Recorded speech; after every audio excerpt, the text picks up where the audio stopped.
Shop को business बनाने के लिए सबसे ज़रूरी कदम है कि आप अपनी मार्केट को समझें। मार्केट को समझने से हमारा मतलब है कि आप अपने कस्टमर्स को समझें, कंपेटिटर्स को समझें और मार्केट ट्रेंड्स को समझें। जब तक आप इन तीनों चीज़ों को नहीं समझेंगे तब तक आपको ये मालूम नहीं होगा कि कौन से प्रोडक्ट आपकी शॉप में होने चाहिए और कौन से नहीं होने चाहिए। आपकी शॉप कैसी दिखनी चाहिए, आपका लोगो, आपके ब्रांड के कलर्स कैसे होने चाहिए, आपको मार्केटिंग कैसी करनी चाहिए और कहाँ करनी चाहिए। आपकी मार्केटिंग ठीक से होगी तो नए नए कस्टमर्स आएंगे, और अगर प्रोडक्ट्स वो होंगे जिनकी कस्टमर्स को ज़रूरत है, मार्केट में डिमांड है, तो आपकी सेल्स भी अच्छी होगी।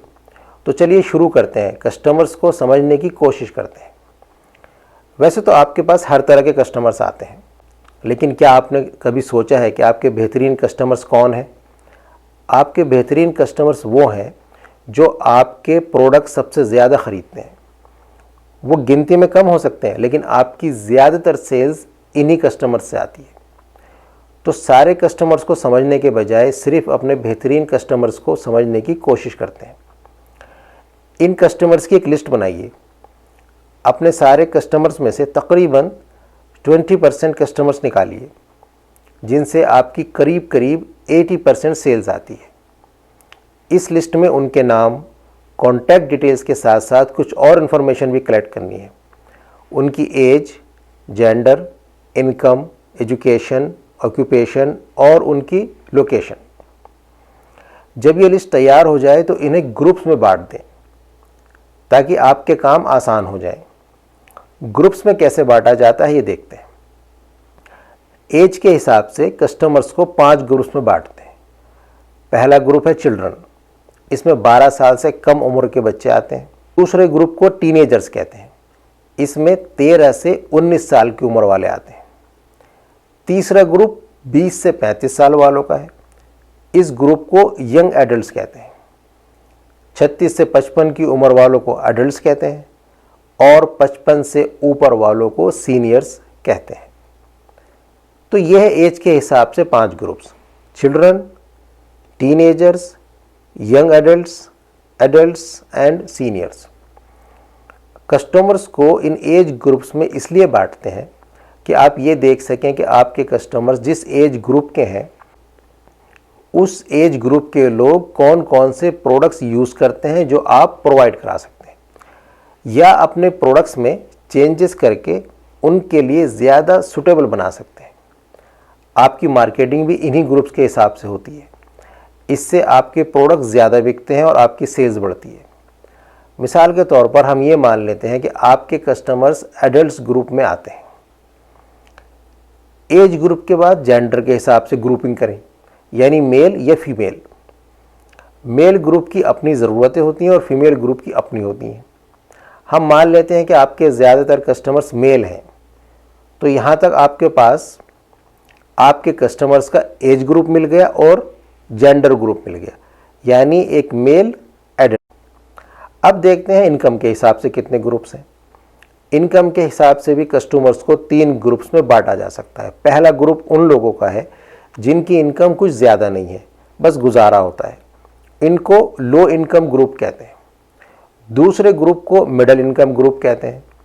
इनमें वो लोग आते हैं जिनकी इनकम काफ़ी अच्छी है, ज़रूरी खर्चे निकाल कर भी अच्छा खासा बच जाता है। और तीसरा ग्रुप उन लोगों का है जिनकी इनकम बहुत ज़्यादा है, वो कुछ भी आसानी से ख़रीद सकते हैं। इस ग्रुप को हाई इनकम ग्रुप कहते हैं। अब अगर ये मान लें कि आपका मेल एडल्ट एक मिडिल इनकम वाले ग्रुप से आता है, तो आप बहुत सस्ते या बहुत महंगे प्रोडक्ट्स नहीं बेच सकते। बहुत सस्ते उसे पसंद नहीं आएंगे और बहुत महंगे वो ख़रीद नहीं पाएगा। आइए एजुकेशन के हिसाब से देखते हैं। इसके भी 3 ग्रुप्स हैं। पहला ग्रुप है हाई स्कूल वालों का, यानी ज़्यादा से ज़्यादा वो लोग हाई स्कूल तक पढ़े लिखे हैं। दूसरा ग्रुप है ग्रेजुएशन, इसमें वो कस्टमर्स आते हैं जो कॉलेज तक पढ़े लिखे हैं, यानी ग्रेजुएशन की है।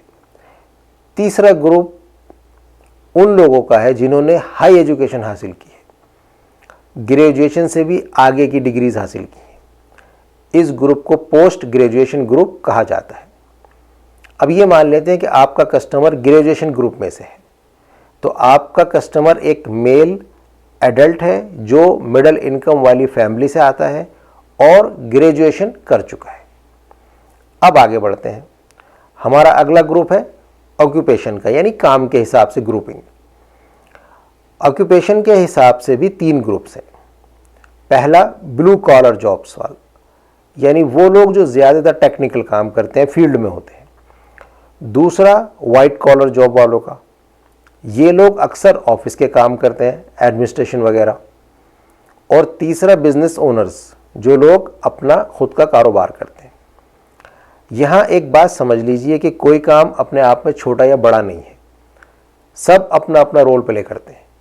किसी को काम के हिसाब से नीचा या ऊंचा नहीं समझना चाहिए। ये मानकर चलते हैं कि आपका कस्टमर एक वाइट कॉलर जॉब करता है। अब रह जाती है लोकेशन। लोकेशन के हिसाब से आप खुद ग्रुप बनाइए। अपने बिजनेस के हिसाब से आपका ग्रुप एरिया वाइज हो सकता है, या सिटी वाइज हो सकता है, या कंट्री वाइज हो सकता है, जो भी आपको मुनासिब लगे। हम ये मान लेते हैं कि आपका कस्टमर दिल्ली में रहता है, तो इस तरह आपके कस्टमर की जो प्रोफाइल बनेगी वो कुछ इस तरह होगी। एक मेल एडल्ट जिसने ग्रेजुएशन की हुई है, ठीक ठाक कमाता है और दिल्ली में रहता है। ये एक मिसाल है और आप अपने कस्टमर्स के हिसाब से प्रोफाइल बनाइए। ये भी ना समझें कि सिर्फ एक ही प्रोफाइल बनानी है। बस ये ध्यान रखना ज़रूरी है कि हर प्रोफाइल के लिए प्रोडक्ट्स अलग अलग हो सकते हैं और मार्केटिंग का तरीका भी अलग अलग हो सकता है। ये बहुत ही ज़रूरी स्टेप है और अक्सर लोग इसको मिस कर जाते हैं। कस्टमर प्रोफाइल रेडी हो तो आगे के काम बहुत आसान हो जाते हैं। अब आप 2 तरीक़ों से अपने कस्टमर्स को टारगेट कर सकते हैं। पहला तरीका तो ये है कि आपके जो कस्टमर्स अभी हैं उनके हिसाब से अपने प्रोडक्ट्स को तैयार कीजिए और मार्केटिंग कीजिए। यानी कस्टमर प्रोफाइल देखिए, फिर ये देखिए कि इस प्रोफाइल के लोगों को कौन कौन से प्रोडक्ट्स की ज़रूरत होती है और उसी हिसाब से आपके प्रोडक्ट्स होने चाहिए। और दूसरा तरीका ये है कि आपका जो प्रोडक्ट है उसके हिसाब से अपने पोटेंशियल कस्टमर की प्रोफाइल बनाइए और फिर उन्हें तलाश कीजिए। यानी पहले प्रोडक्ट देखिए और फिर ये देखिए कि ये प्रोडक्ट किस एज ग्रुप के लिए मुनासिब है, मेल के लिए या फीमेल के लिए, कौन से इनकम वालों के लिए है, उनकी एजुकेशन क्या होनी चाहिए, किस तरह की जॉब करते होंगे और कहाँ रहते होंगे। इस तरह आपको अपने पोटेंशियल कस्टमर की प्रोफाइल मिल जाएगी। फिर ऐसे तरीक़ों से मार्केटिंग करें जो उस प्रोफाइल के लोगों तक पहुँच सके। उस अंदाज में करें जो इस तरह के लोगों को अट्रैक्ट करता हो।